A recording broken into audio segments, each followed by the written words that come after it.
the soldier who carried a message 40 miles. In the dark, the Revolutionary War had entered one of its most dangerous phases. It was the spring of 1781, and the Carolinas were a chessboard of scattered skirmishes, forced marches, and sudden betrayals. American forces under General Nathanael Greene were stretched thin, not a solid front line, but pockets of men, huddled around campfires in the damp, each group uncertain of what the enemy knew. South of their position, the British had begun to move with an alarming speed. Columns of redcoats and loyalist auxiliaries were pushing through the countryside, cutting roads, destroying supplies, and hunting smaller Patriot detachments before they could regroup. On a rain-heavy evening, a courier arrived at a forward camp with grim news. One isolated regiment, barely 400 men, was about to be flanked. If they were caught where they camped, they'd be trapped between the British advance and the swampy ground behind them.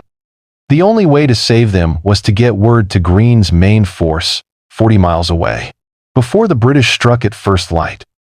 It was a mission almost no one wanted: 40 miles of enemy-patrolled wilderness, bad weather, and night travel. And yet, one man stepped forward without hesitation. The man who stepped forward. His name was Corporal Elias Finch. He was not a famous officer, not the kind of man who had speeches recorded or portraits painted. His uniform was patched at the elbows, his boots were worn down at the heels. What set him apart was not rank or reputation, but a quiet reliability. In every company, there are men who are trusted with the hardest jobs, not because they seek glory, but because they will not fail. Those who knew Finch knew he spoke little and listened much. He had the eyes of someone who had seen enough war to be past illusions, but not yet past hope. There was one thing about him most didn't know. He had already carried such a message once before and arrived too late. That time, the regiment he was trying to save had been wiped out. One of the dead was his closest friend, Sergeant Caleb Ward. That failure had lived in Finch's mind ever since. He had sworn, though never allowed, that it would not happen again. The message, a folded letter, in waxed paper, was pressed into Finch's hands as dusk settled over the camp. He slipped it into the inner pocket of his coat, pulled his tricorn low against the rain, and started walking. The first miles were the easiest. He followed a rutted road between stands of bare-limbed oaks, the last light of day still glimmering through the branches. But soon the road narrowed, choked by undergrowth, and the darkness thickened. In the distance, an owl called. Then, faintly, a sharper sound, the metallic clink of gear. Finch left the road immediately, stepping into the wet leaves, moving parallel but unseen. A pair of lanterns passed by British scouts, their red coats invisible in the night, but their voices carrying softly in clipped English. He waited until they were gone before returning to the road. The weight of miles. By the 10th mile, the rain had turned heavier, soaking his coat until it clung cold to his back. The mud pulled at his boots. Each step made a wet, sucking sound, but Finch kept moving, his pace steady. He carried no musket, it would slow him too much, only a small pistol in his belt and the knife in his boot. At 15 miles, he crossed a narrow footbridge over a swollen creek. The wood was slick, and for a moment, he thought it might give way under him.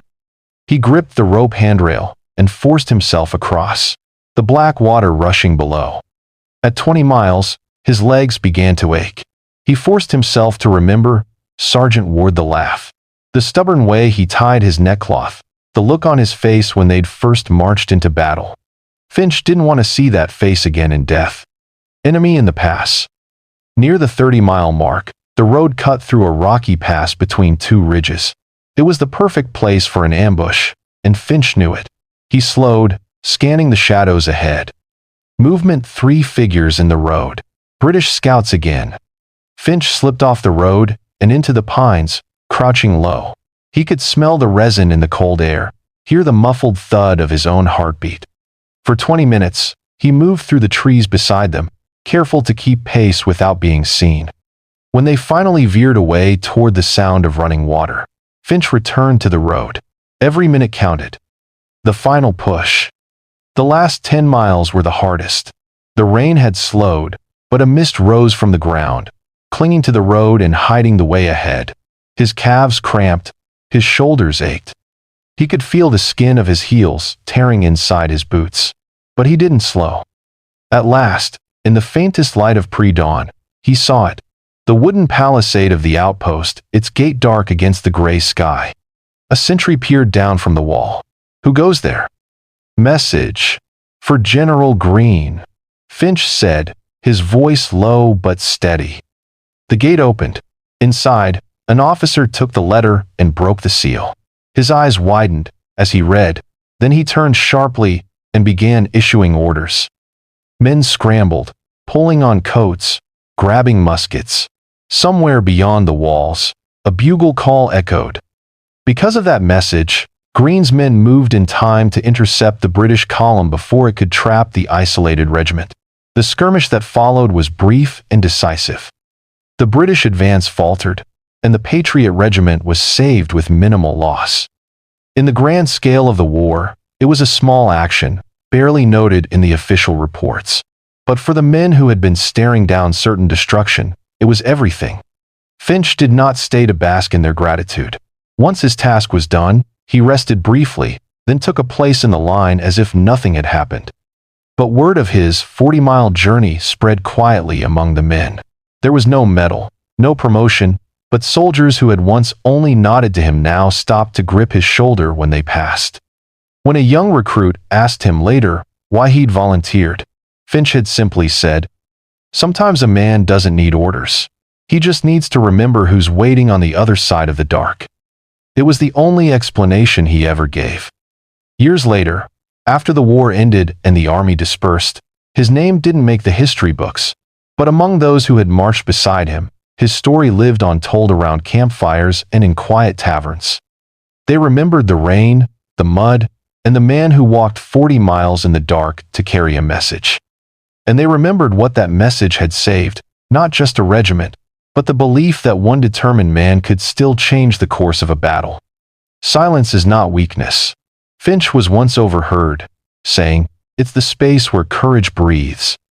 Even now, across centuries, his story is worth telling because history is not only written by generals and politicians. Sometimes, it's written in footsteps no one hears, taken by men whose names the world forgets, but whose actions shape the dawn.